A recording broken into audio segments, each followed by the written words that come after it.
പുതിയൊരു വീഡിയോയിലേക്ക് എല്ലാവർക്കും ഹാർദവമായ സ്വാഗതം. ദൃശ്യം 3 ഏപ്രിൽ 2-ാം തീയതിയാണ് ദൃശ്യം 3 റിലീസാകുന്നത്. എനിക്ക് തോന്നുന്നു മലയാള സിനിമയിലേക്ക് ലോക സിനിമ ഉറ്റുനോക്കുന്ന ഒരു ചിത്രം ദൃശ്യമാണെന്ന് തോന്നുന്നു. കാരണം എല്ലാവർക്കും ഒരുപോലെ അറിയാം, അല്ലെങ്കിൽ ഇന്ത്യ സിനിമാ ലോകം തന്നെ കേരളത്തിലേക്ക് ഉറ്റുനോക്കുന്നത് ദൃശ്യം എന്താണെന്ന് അറിയാൻ വേണ്ടിയാണ്. അത്രമേൽ മലയാളികളുമായിട്ട് ഇത്ര അടുത്ത് നിൽക്കുന്ന ഒരു ചിത്രം വേറെ ഉണ്ടോ എന്ന് ചോദിച്ചാൽ സംശയമാണ്. എനിക്ക് തോന്നുന്നു ഏറ്റവും കൂടുതൽ ജനങ്ങൾ പ്രതീക്ഷയോടെ കാത്തിരിക്കുന്ന ഈ കൊല്ലത്തെ ഏറ്റവും വലിയ ചിത്രം ദൃശ്യം 3 ആണ്. അപ്പം ദൃശ്യവുമായിട്ട് മലയാളികൾ അത്രമേൽ അടുത്ത് നിൽക്കുന്നു. ദൃശ്യത്തിൻ്റെ ഓരോ കഥാപാത്രങ്ങളും നമുക്ക് അത്രയ്ക്ക് പ്രിയങ്കരനാകും. എനിക്ക് എപ്പോഴും ഞാൻ അത്ഭുതപ്പെട്ടിട്ടുണ്ട്. കാരണം ഒരു കുടുംബത്തിൻ്റെ കഥയാണ്. അമാനുഷികമായ ശക്തിയുള്ള മോഹൻലാലിൻ്റെ കഥാപാത്രമല്ല. പക്ഷെ എന്നിട്ട് പോലും ദൃശ്യം അത്രമേൽ നമുക്ക് ഇഷ്ടപ്പെടുന്നു എന്നുള്ളതാണ്.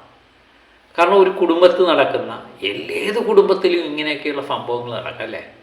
അതാണ് കുടുംബ ബന്ധങ്ങളുമായിട്ട് ബന്ധപ്പെടുത്തി നിൽക്കുമ്പോൾ ആ സിനിമ അത്രമേൽ ചേർന്ന് നിൽക്കുന്നു. അപ്പം ദൃശ്യം 1 നമ്മളെ ഞെട്ടിപ്പിച്ചു, ദൃശ്യം 2 ഞെട്ടിപ്പിച്ചു. ദൃശ്യം 3 തുടങ്ങുമ്പോൾ തന്നെ നേരത്തെ തന്നെ അതിൻ്റെ ക്ലൈമാക്സ് ശരിയാണെന്നാണ് പറഞ്ഞത്. അപ്പം ക്ലൈമാക്സ് ഒരു പൊളിസാധനമായിരിക്കും എന്ന് ഏകദേശം ഉറപ്പാണ്. അത് ശരിവെക്കുന്ന റിപ്പോർട്ടുകളാണ് പുറത്തു വരുന്നത്. പ്രമുഖ കഥാപാത്രം അവതരിപ്പിച്ച ആശ ശരത് കഴിഞ്ഞ ദിവസം നടന്ന ഒരു അഭിമുഖത്തിൽ പറഞ്ഞൊരു കാര്യം, അതാണിപ്പോൾ സോഷ്യൽ മീഡിയ ട്രെൻഡിങ് ആയി മാറുന്നത്. കാരണം ദൃശ്യം 3യുടെ ക്ലൈമാക്സ് ഞെട്ടുമോ എന്ന് ചോദിച്ചപ്പോൾ ആശ ശരത് പറഞ്ഞു ഞെട്ടണമല്ലോ എന്നാണ് പറഞ്ഞത്. കാരണം അതിൻ്റെ ആശ പറയുന്നുണ്ട് ഇതിനകത്ത്. അതിലെ ഓരോ ലൈനും വായിച്ച് നോക്കുമ്പോൾ ഞാൻ വളരെയധികം നമ്മളെപ്പോലെ തന്നെ അതിലെ കഥാപാത്രങ്ങൾ അവതരിപ്പിക്കുന്നവർ എന്തായിത്തീരുമെന്നുള്ള രീതിയിലാണ്. ജോർജ് കുട്ടിയുടെ കഥാപാത്രം ഇമോഷണൽ കണക്ഷനൊക്കെ ഈ പ്രാവശ്യം ഉണ്ട് എന്നാണ് ജിത്തു പറഞ്ഞിരിക്കുന്നത്. ജിത്തു പറയുന്നത് സാധാരണ ചിത്രം പോലെ നിങ്ങൾ ദൃശ്യം 1 ദൃശ്യം 2 ഒന്നും കണ്ട പോലെ ഒന്നും കാണരുത്. ഇത് അതിൽ നിന്ന് വ്യത്യസ്തമായൊരു കഥാപാത്രമാണ്, വ്യത്യസ്തമാണിത്. അതിഷ്ടപ്പെട്ടവർ ചിലപ്പോൾ ഇത് ഇഷ്ടപ്പെടണമെന്നില്ല, തുലനം ചെയ്ത് സംസാരിക്കരുത്. അത് സത്യം തന്നെയാണ്. ദൃശ്യം 1 ഇഷ്ടപ്പെട്ടവർ ചിലപ്പം 2 ഇഷ്ടപ്പെടണമെന്നില്ല, 2 ഇഷ്ടപ്പെട്ടവർ 3 ഇഷ്ടപ്പെടണമെന്നില്ല. അതാണ് അവസ്ഥ. ഇപ്പം ജിത്തുവിനെ സംബന്ധിച്ച് ഞാൻ എപ്പോഴും ആലോചിക്കാറുണ്ട്. ജിത്തുവിനെ സംബന്ധിച്ച് ജിത്തുവിൻ്റെ ഏറ്റവും വലിയ ഗുണവും ദൃശ്യമാണ്, ഏറ്റവും വലിയ ബാധ്യതയും ദൃശ്യമാണ്. ദൃശ്യം എപ്പോഴും ജിത്തുവിനൊരു ബാധ്യതയായി. ഇപ്പം വലതുവശത്തെ കള്ളൻ എന്ന ചിത്രം സാമാന്യം നല്ലൊരു ചിത്രമാണ്. പക്ഷെ നമ്മൾ തുലനം ചെയ്ത് നോക്കുന്നത് ദൃശ്യവുമായിട്ടാണ് എന്നുള്ളതാണ് പ്രശ്നം. ദൃശ്യത്തിൽ ആവശ്യത്തിന് ട്വിസ്റ്റ് ഉണ്ടായിരുന്നു, ക്ലൈമാക്സ് ഒക്കെ പൊളിയായിരുന്നു. നമ്മളുടെ ലെവലിന് അപ്പുറത്തേക്കൊരു ക്ലൈമാക്സ് ഒക്കെ കൊണ്ടുവരാൻ ദൃശ്യം 2 ആയാലും 1 ആയാലും കഴിഞ്ഞു. അപ്പം ക്ലൈമാക്സ് ആണ് സത്യം പറഞ്ഞാൽ പൊളിച്ചത്.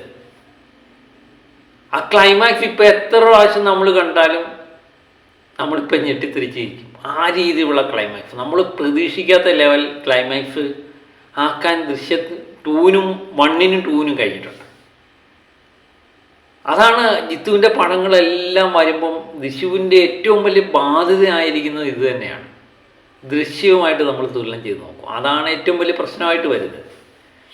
അതുതന്നെയാണ് ഇപ്പോഴും സംഭവിച്ചുകൊണ്ടിരിക്കുന്നത്. കാര്യം ദൃശ്യം 3 എന്ന് പറയുന്നത് നമ്മൾ ദൃശ്യം 1-നേക്കാൾ നല്ലതാണെങ്കിൽ അതൊരു ഭയങ്കര പോസിറ്റീവായിരിക്കും അല്ലേ.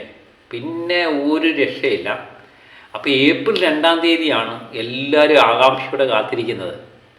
ദൃശ്യം 2 എന്തായിത്തീരും, ജോർജ് കുട്ടിയുടെ പുതിയ പുതിയ രീതികൾ എന്താണ് എന്നൊക്കെ അറിയാൻ വേണ്ടിയാണ് നമ്മൾ കാത്തിരിക്കുന്നത്. ദൃശ്യം ഏപ്രിൽ 2-ാം തീയതി ഒരു പോസിറ്റീവ് കിട്ടിക്കഴിഞ്ഞാൽ എനിക്കൊന്നും മലയാള സിനിമ ഇന്നേ വരെ കാണാത്ത കളക്ഷൻ റെക്കോർഡിലേക്കായിരിക്കാം ദൃശ്യം 3 മാറുന്നത്. പിന്നെ ഒത്തിരി പരിമിതികളുണ്ട്. കാരണം എപ്പോഴും നമ്മൾ മുൻകാല ചിത്രങ്ങളുമായി താരതമ്യപ്പെടുത്തി സംസാരിക്കും. അതാണ് പല ചിത്രങ്ങളും. 1-ാം ഭാഗത്തിനേക്കാൾ നല്ലതാണ് 2-ാം ഭാഗമെങ്കിൽ മാത്രമേ വിജയിക്കാൻ സാധ്യതയുള്ളൂ. അതിനൊരു അപവാദമായിട്ട് നിൽക്കുന്നത് ദൃശ്യം 1-ഉം 2-ഉം വൻ വിജയമായി മാറി. ഇനിയും ഏപ്രിൽ 2-ാം തീയതി വരുന്ന 3ക്ക് വേണ്ടി കാത്തിരിക്കുന്നു. ഇതിൻ്റെ ഇടയിൽ ചില കിംവദന്തികളും പ്രചരിക്കുന്നുണ്ട്. ദൃശ്യം 4 ഉണ്ടാകും എന്നാണ്. 4 ഉണ്ടാകുമോ? ഉണ്ടായാലും നമ്മൾ കാണും.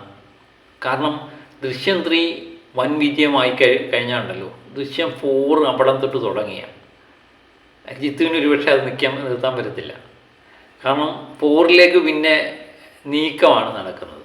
കാരണം അത്രമേൽ ഹിന്ദി സിനിമയായാലും വിദേശ സിനിമയായാലും എല്ലാവരും നോക്കിക്കാണുന്നൊരു ചിത്രമാണ്. അപ്പം ദൃശ്യം 4 എന്ന ചിത്രത്തിൻ്റെ തുടക്കം എന്ന് പറയുന്നത് ദൃശ്യം 3യുടെ വൻ വിജയം തന്നെയായിരിക്കാം അത് തുടങ്ങി വെക്കുന്നത്. അതിനുവേണ്ടിയാണ് എല്ലാവരും കാത്തിരിക്കുന്നത്. ഏപ്രിൽ 2-ാം തീയതി ദൃശ്യം എന്തായി തീരും എന്നറിയാൻ വേണ്ടി നമുക്ക് കാത്തിരിക്കാം. അപ്പം ഒരു പൊടി പൊളിക്കണം അല്ലേ? ഏതായാലും പിള്ളേരുടെ പരീക്ഷയൊക്കെ കഴിയും. ഏപ്രിൽ അവധിക്കാലത്തിന് തുടക്കമാകും. ഏപ്രിൽ 2-ാം തീയതി ദൃശ്യം അറിയാൻ വേണ്ടിയാണ് നമ്മൾ കാത്തിരിക്കുന്നത്. മലയാളത്തിലെ ഏറ്റവും വലിയ ചിത്രത്തിൻ്റെ അഭിപ്രായം അറിയാൻ വേണ്ടി എല്ലാവരെ പോലും ഞാനും ആകാംക്ഷയിൽ തന്നെയാണ്. നമുക്ക് കാത്തിരിക്കാം. ഇത്രയൊക്കെ ആയില്ലേ ഇല്ലേ? കാത്തിരിക്കാം, കാത്തിരുന്ന് കാണാം. അപ്പം നിങ്ങൾ നിങ്ങളുടെ അഭിപ്രായം എഴുതി അറിയിക്കാം. അപ്പം മറ്റൊരു വീഡിയോയുമായിട്ട് വീണ്ടും ഞാൻ എത്താം.